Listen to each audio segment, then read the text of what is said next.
Hello गाई। तो हम निभा पांडे, हमारा यूट्यूब चैनल में अपने लोगों का स्वागत बा। तो हमरा तरफ से अपने लोगों का प्रणाम। तो हम जा रहल बानी आज तुलसी माता को गीत गावे।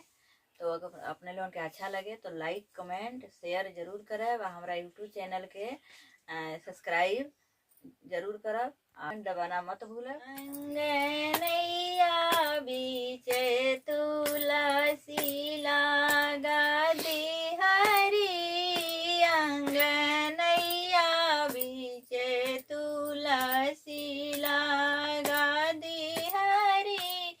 जे हमरा तुलसी के चरना पखारी है ना, जे हमरा तुलसी के चरना पखारी है ना।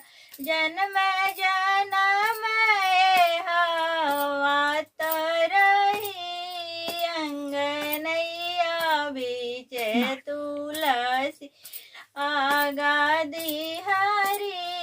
जे हमरा तुलसी के भगवा लगाई है ना, जे हमरा तुलसी के भगवा लगाई है ना।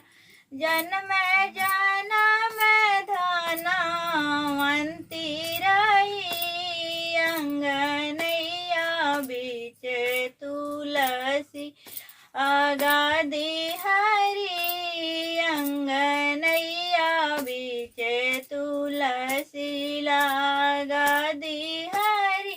जे हमरा तुलसी के आरती उतारी है ना, जे हमरा तुलसी के आरती उतारी है ना।